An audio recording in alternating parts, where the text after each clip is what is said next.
everyone, welcome back to my channel. This week I'm planning with this two Lil Bees kit Seaside. Here's the deco. It's light blue, kind of a little bit of a green in there, but mostly light blue. There's some peach in these scenes.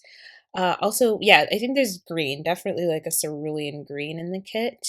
Here's the boxes, and here is the washi page with the date covers. The washi's really pretty here. Pretty here. Whoops.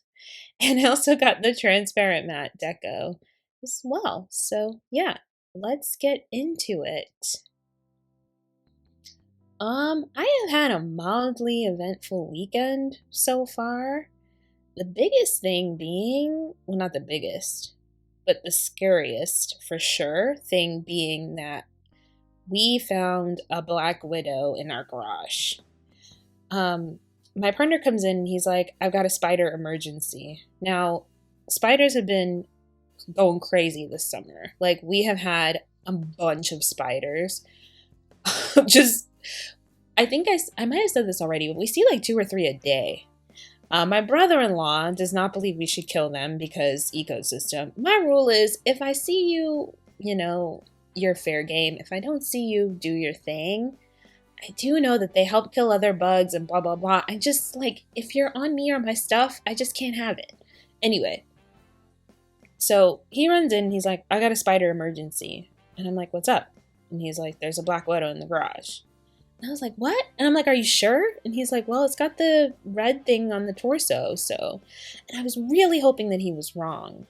And he says, bring a camera so we can take a picture of it. And I'm like, okay. So we go out to the garage. I'm in flip-flops.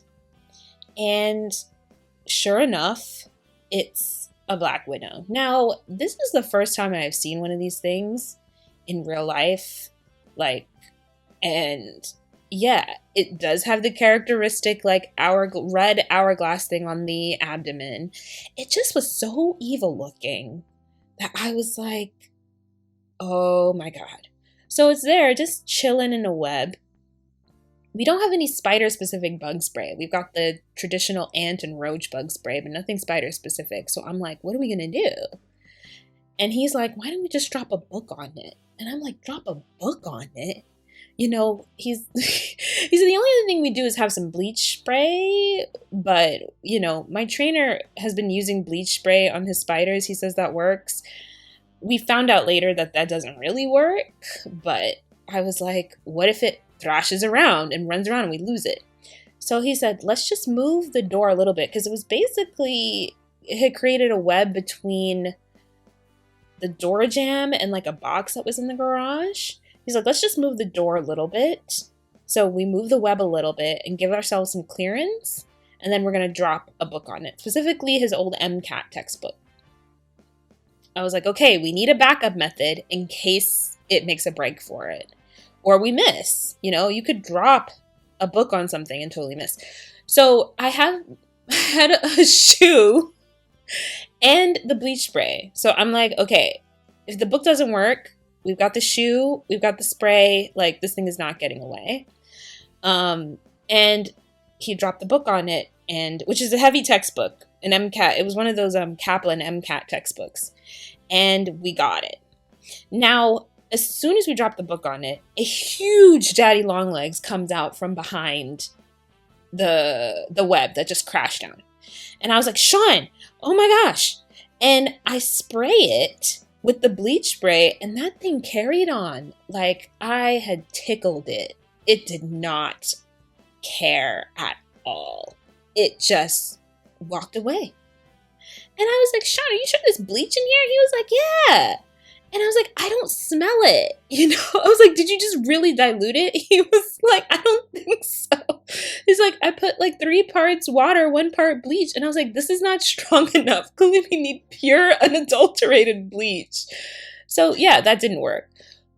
We found out later, well, he Googled later, that daddy longlegs are predators of black widow spiders, which I have a really hard time believing. But I was just like, if we saw one of these, surely there are more.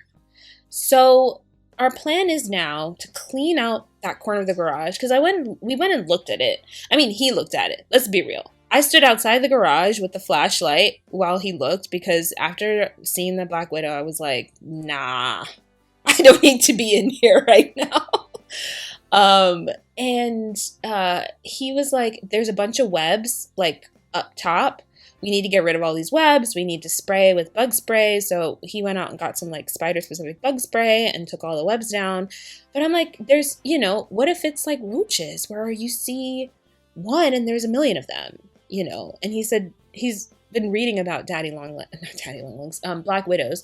And he's like, their webs tend to be closer to the ground, so like if we saw that one, we would only see them again closer to the ground. And I'm like, well, if we kill all the daddy long legs, like they're natural predators, like what are we gonna do? So yeah, I spent some time researching what you should do if you get bit by a Black Widow, because honestly, yeah, it was in the garage, but that was too close to my house for comfort. I'm just like, no.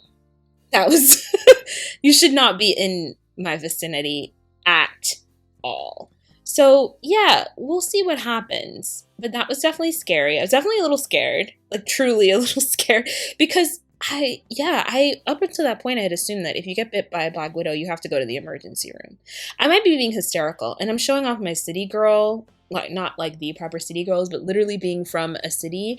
I'm showing that off now where I didn't really have to encounter, like, living in New York, like rats, roaches, pigeons, I'm good. I know what I'm doing. Like woodland creatures and spiders, that's just not my area of expertise. So I'm not with it. So yeah, let's just hope that we don't see any more of those. And I don't know. Anyway, so that was the scariest part of the weekend. And then, some people at my job, watch Love Island fairly religiously. I'm not a reality TV person. I mean, I'm not not popular reality TV. I'm more of a I'll watch Hoarders and like RuPaul's Drag Race, but not really like Love Island or like any of the like Big Brother or the Housewives shows or anything like that. Not that I have anything against anybody who watches those. I just that's not my bag necessarily. And so I decided let me check out Love Island. So I had asked where it was showing, like what streaming service it was on, and they said Netflix. So I went to Netflix and I started watching the latest season on Netflix, not realizing that it was season 2 and that the actual latest season is season 5. So I started watching the first episode of season 2 before being like, this is not the latest one, because they were talking about the pandemic, and I was like, this is surely not 2023. So then I switched over to season 5, and I have so many anthropological questions about this show. So number one, do you have to be an Instagram baddie to be on this show? Because in season 2, they showed everybody's Instagram following numbers, and I was like, wow, okay, they didn't do that in season 5, but I'm wondering if in the earlier seasons, and even now, you have to be an Instagram girl where you have a lot of followers and you have a lot of attractive / revealing pictures on there. Is that a requirement if you're a woman to be on the show? The second one is it supposed to be cheesy and campy? Because Sarah Hyland was really hamming it up in the beginning. The announcer is Scottish? Irish? Hard to tell by his accent, but it feels like it's one of those. And it's very funny, kind of cheeky. I'm thinking it's really supposed to be camp, but I don't know what it's supposed to be like. I did not know anything about the show before watching it, so I'm really waiting on y'all to tell me. Is it supposed to be campy and cheesy, or is that just me being judgy? So on this first episode, keep in mind too, my partner is sitting there with his beer in hand, ready to flee, because this is definitely not his thing at all. But I would die if during the stick and twist, nobody stepped on the platform with me. How did they not just let you leave the show after that? Because there is no way I could endure, I think, that level of public embarrassment on a television show that I knew my family, my friends, etc. were going to watch. Like, I could not continue to live and just be chill in a house with people who had very openly been like, I do not think you're attractive enough to like stand on a platform next to you. That being said, I can see where they're coming from. I'm sorry to Victor and Bergie, who, thank God this man's name was not actually Bergie, because I was like, sir, what is that short for? And so his name's Carson Berger, and he goes by Bergie, but I don't think Bergie's that attractive. I'd rather they just called him Berger. I mean, oh my God, that's why they didn't do that. Because Berger, that's why they didn't do that. Just call him Carson. What are y'all doing? Because Bergie felt like Fergie, but not cute.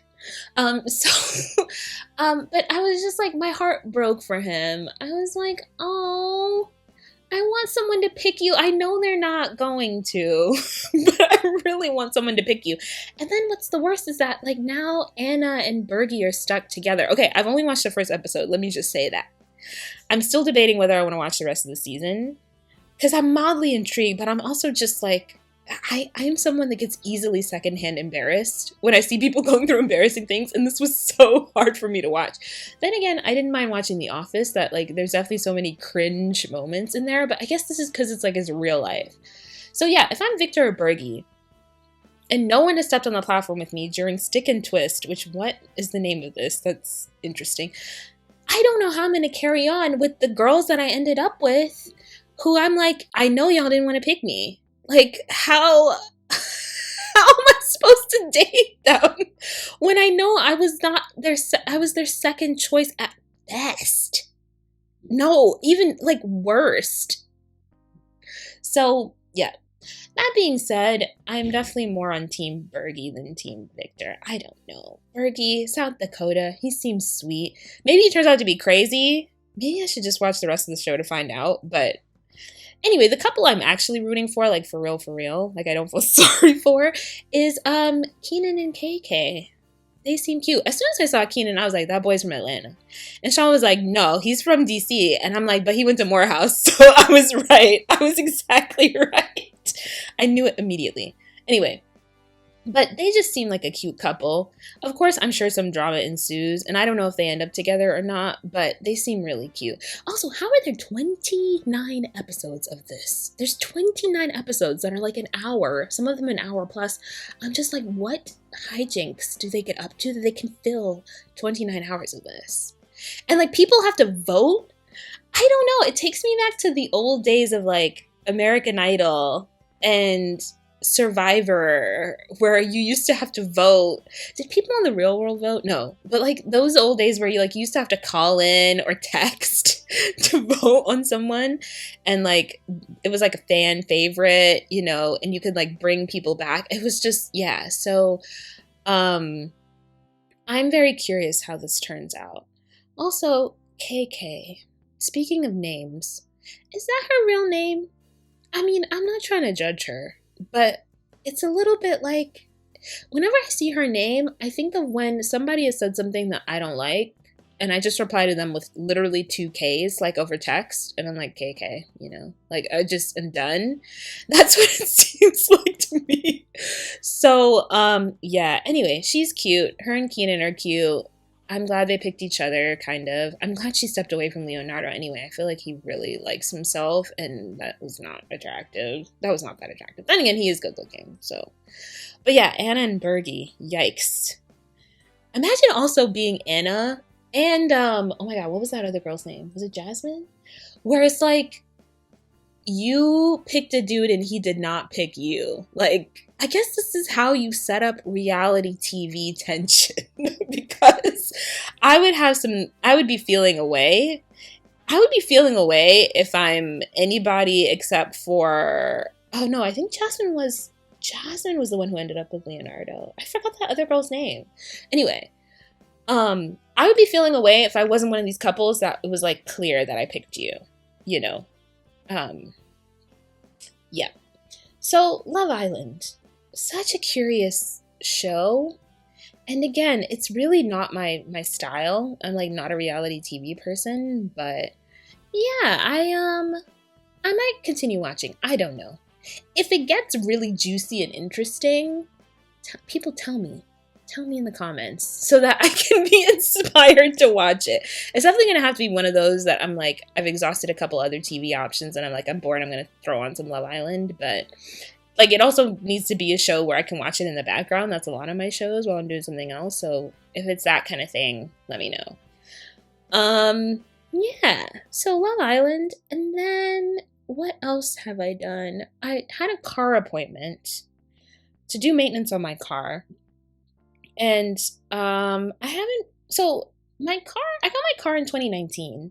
And then of course pandemic hit the following year. So there was a lull definitely in me driving it. So I feel like it's getting all of its service issues out now, where in the last year I've actually been driving it more and closer to like what I would actually have done probably in pre-pandemic time. So it's definitely like, you know what? I'm going to act up. Also, isn't it just true that, you know, you pay your car off and it's like, boom, I'm yours now for real. I'm going to act a fool. Everything is going to break / need replacing. So they said I was going to be there about 2 hours. I made an appointment. And the thing about the dealership, okay, I go to the dealership. So maybe this is my problem. But I go to the dealership to deal with my car, and even though I make an appointment, they always make me wait. So I'm like, what is the purpose of me making an appointment? I know this is a Seinfeld bit, but still. Anyway, they said it was going to be 2 hours. It turned out to be 4 hours. I was there waiting for 4 hours. I should have just gone home, but it's like half an hour away from my house, and it's just a pain to like, you know, get dropped off. It was early on a Saturday, so I just stayed there and edited some planner videos and stuff. And yeah, by the end I was hungry and very cranky, and I was like, just give me my car. They're like, well, you might need some coolant and power steering. And I was like, okay, let's talk about that next time, because like, I've been here since 9. It is almost 1 o'clock. I'm starving. And I don't care about a single thing other than getting my car and getting the heck out of here. Oh man. So yeah. The last thing I have been doing this weekend, and I'll probably talk about this more in another video, has been reading, or rather listening, because I bought the audiobook on accident, to The Good Enough Job. Yeah, The Good Enough Job. It's by Simone S. I don't know how to pronounce his last name. It's like Stoltzoff. And it's about your relationship to work and how, you know, we've defined it so far and how we've gotten into the place where we encourage people to follow their passion. For me, it's really given me some interesting insight in how to reframe like how you think about work as not a place for getting all your social needs met or your only sense of like fulfillment or worth or like achievement, and really reframing work as like, I do this to get a paycheck. The purpose of work is for me to get compensation so I can like live my life, you know? And it's a simple idea, but it's, you know, hard to do in practice because I think we've been conditioned to be like, you should follow your dream, you know, you should have your dream job, blah, blah, blah. When it's like, work is work is work, you know? Work is there so you can get money, so you can feed, house, clothe yourself. And like, you shouldn't expect, you know, you shouldn't over-identify what you need from work, you know, in terms of being your whole social world or the thing that defines you. So it's some really, really interesting ideas. Again, I think I'm about halfway through, so I'll probably finish in the next week or so, and I would, you know, probably going to talk a lot more about it because y'all know I'm all about self-care, and I've read a million self-help books in the last year alone. So, but yeah, The Good Enough Job, it's really, really great. It's a very easy read, although again, I'm listening to it on audiobook, and so I would highly recommend if you're a person that works. Like, it's really, really interesting stuff. Yeah. So we're coming to the end of this spread. Again, so sad that Maria's shop closed. I loved her kits. I was going to hoard this one, but I decided not to. And so, yeah, I hope you all have a lovely rest of your weekend, and I will see you next time. Bye.